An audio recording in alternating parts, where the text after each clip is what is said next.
외할머니 그거 받아왔어. 시영이는 외할머니를 재촉했다. 이 녀석아. 당연하지. 오늘도 철판 깔고 받아왔어. 할머니 최고다. 그럼 빨리 집에 가자. 시영이는 왜 그렇게 보채는 걸까? 써리모 채널에 오신 여러분 환영합니다. 써리모가 들려주는 이야기를 계속 듣고 싶으시다면 구독, 좋아요, 알림 설정해주세요. 시영이는 재수생이다. 시영이는 3녀 1남 중 막내 아들이다. 시영이 엄마가 내리 딸만 낳자 할머니는 손주를 낳으면 가장 좋은 땅, 명의를 며느리 앞으로 이전시켜 준다는 약속을 했다. 시영이 엄마는 지역 유지인 시어머니의 제안을 받아들이고 큰 누나와 무려 10살이나 차이 나는 아들을 낳게 되었다. 시영이 할머니는 시영이의 첫 생일 잔치를 치르고 약속대로 제법 큰 땅을 며느리 앞으로 변경해 줬다. 그리고 금이야 오기야 시영이를 키워줬다. 안 그래도 가족이 많아 북적거리는데 괴구장이 시영이 때문에 더 정신이 없었다. 시영이 아빠는 땅 투기를 잘해서 돈을 꽤 모았고 아이를 많이 낳아준 사랑하는 부인에게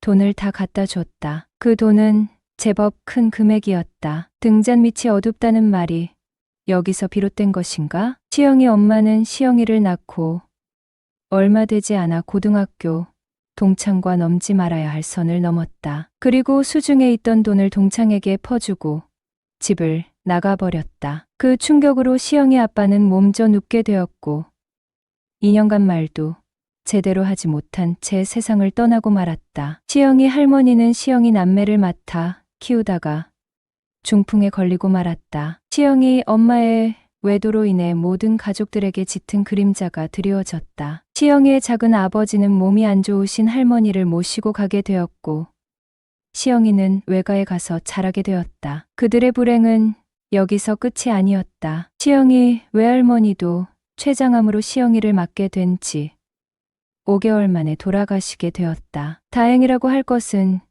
시영이 엄마가 남편이 준 돈을 남자에게만 준 것이 아니라 시영이 외할아버지에게도 좀 갖다 드린 것이 있었다. 그 돈은 시영이 친할머니는 모르는 일이었다. 그래서 시영이 외할아버지가 시영이를 맡아 키우게 되었다. 시영이 외할아버지는 그 당시 80대 초반이었는데 체격이 크고 건강한 분이었다. 성인병도 없었고 농사일도 곧잘 하셨다. 딸이 자식을 두고 도망간 미안한 마음이었는데 사위도 떠나고 아내마저 고통스럽기로 유명한 췌장암에 걸려 갑자기 세상을 떠나게 되었다. 하지만 슬픔을 느낄 새도 없이 어린 시영이를 키우게 되었다. 시영이는 어느새 고등학교 3학년이 되었고 시영이 할아버지는 동네에서 잘 알고 지내던 복순이라는 여자와 결혼하게 되었다. 복순 씨는 한 번 결혼한 적이 있었는데 남편이란 작자가 남편으로 하면 안 될 행동을 해서 몇 달 살지 못하고 나왔다고 한다. 당연히 복순 씨는 자식도 없었고 결혼 생활에 대한 부정적인 경험 때문에 남자에게는 관심을 갖지 않았다고 한다. 그런데 복순 씨는 어릴 때부터 어머니에게 틈틈이 요리를 배운 적이 있어 집 근처에서 국수집을 냈는데 제법 장사가 잘 되었다고 한다. 복순 씨는 장사에서 번 돈으로 근처에 땅을 사기 시작하니 주변의 돈 냄새를 맡고 늑대 같은 남자들이 접근하기 시작했단다. 그 사람들은 화려한 말솜씨와 세련된 매너로 복순 씨를 유혹했고 그동안 일만 하고 살아온 복순 씨에게 더 큰 부자가 되고자 하는 소망을 이루어주겠다고 했다. 그 말에 홀라당 넘어간 복순 씨는 가지고 있던 땅을 담보로 대출을 받아 투자를 했는데 알고 보니 그들은 전문 부동산 사기범들이었다. 복순 씨는 크게 좌절했고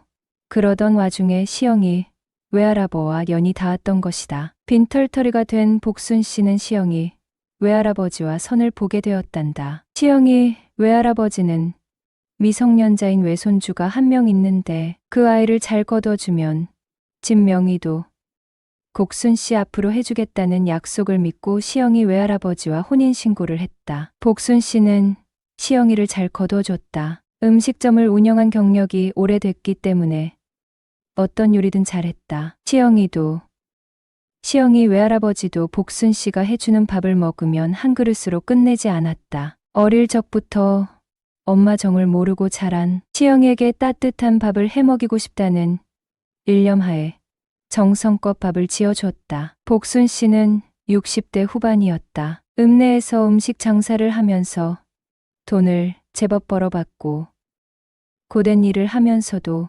웃음을 잃지 않는 노처녀였다. 하지만 지금은 시영이의 외할머니 역할을 자처했다. 시영이 외할아버지는 그런 복순 씨에게 사랑을 듬뿍 줬다. 시영이에게 맛있는 음식을 해주고 스스럼 없이 다가가는 복순 씨에게 생일 선물로 금 2냥을 선물하기도 했다. 복순 씨가 시영이에게 정을 주는 까닭은 따로 있었다. 시영이의 외삼촌 부부가 시영이 외할아버지에게 반기를 들었기 때문이다. 외아버지 재산을 새 각시에게 주냐고 했기 때문이다. 사실 시영이 외삼촌은 시영이 엄마가 죽자 시영이를 맡길까봐 전전긍긍했다. 그러더니 외숙모의 제의로 갑자기 캐나다로 이민을 가버렸다. 그런 외삼촌 내외를 외할아버지가 좋아할 리가 있겠는가? 외삼촌은 외할아버지가 재혼한 사실을 알고 국제전화를 걸어 땅은 자식에게 먼저 주는 것이라고 입에 침을 튀며 강조하자 외할아버지는 더 이상 연락하지 말라며 전화를 끊었다. 건재하던 외할아버지는 외삼촌의 성화에 크게 스트레스를 받아 기력이 쇠해졌다. 그 연세에 기본으로 가지고 있는 고혈압도 없었던 외할아버지가 말도 어눌하게 하고 거동이 불편해지기 시작했다. 병원에 가보니 파킨슨 씨 병이었다. 복순 씨는 외할아버지를 지극정성으로 돌보기 시작했다. 시영이 눈에는 그런 복순 씨가 참 애처로워 보였다. 아빠, 엄마, 외할머니에 이어 외할아버지까지 돌아가시면 누구를 의지하고 살아야 하나 하는 불안감에 시영이도 팔을 걷어붙이고 외할아버지가 거동하는데 불편함이 없도록 돕기 시작했다. 그렇게 세 식구가 힘을 모으고 살았다. 그런 노력에도 불구하고 외할아버지의 병세는 더 악화되었고 복순 씨는 공허한 마음의 시영이를 더 의지하기 시작했다. 시영이는 열심히 공부했지만 대학에 떨어졌고 집에서 할아버지를 돌보면서 공부를 하기 시작했다. 복순 씨는 믿고 의지하는 남편에게 정성껏 음식을 차려드렸고 시영이는 외할아버지의 운동을 담당했다. 그러던 어느 날 날씨가 요상했다. 자다가 천둥이 치고 요란하게 비가 왔다. 시영이는 외할아버지의 방에 들어갔고 다행히도 편하게 주무시고 계셔서 자기 방으로 돌아왔다. 그리고 침대에 누웠는데 방문이 열리면서 외할머니가 시영이에게 오는 것이 아닌가? 외할머니, 무슨 일이세요? 하고 물었고 나 천둥 소리가 너무 무서워서 못 자겠어. 시영이 옆에서 자고 싶은데 괜찮겠어? 하는데 아픈 남편이 아닌 젊은 손주를 의지하는 복순 씨의 모습이 애잔하게 느껴졌다. 시영이는 팔을 내주며 외할머니, 이리 와요. 나랑 같이 자면 덜 무서울 거야 하고 할머니에게 팔베개를 해줬다. 잠시 후에 복순 씨의 어깨가 들썩거리는 게 느껴졌다. 할머니 무슨 일 있어? 하고 물으니 아냐, 아무 일도 아니야 하고 말했고 외할아버지가 아프시니 걱정되는구나. 우리 다 같이 힘내서 할아버지 보살펴드려요 하고 위로했다. 할머니는 그게 아니고 내가 성인이 되었으니까 말하는 건데 나 너희 외할아버지랑 부부관계가 거의 없어. 그래서 너무 외로워. 사람의 탈을 쓰고 이런 말 하는 건 더 그런데 요즘 너희 외할아버지 몸이 더 안 좋으니 안쓰럽기도 하고 내 인생은 뭔가 하는 생각이 들어 생각해보니 복순 씨도 여자였다. 건강하고 체격 좋은 외할아버지와 부부간의 기쁨을 느끼지 못하고 산다는 고백이 무엇을 뜻하는지 생각해봤다. 말하기 민망스럽지만 내 도움을 요청하는 게 아닌가?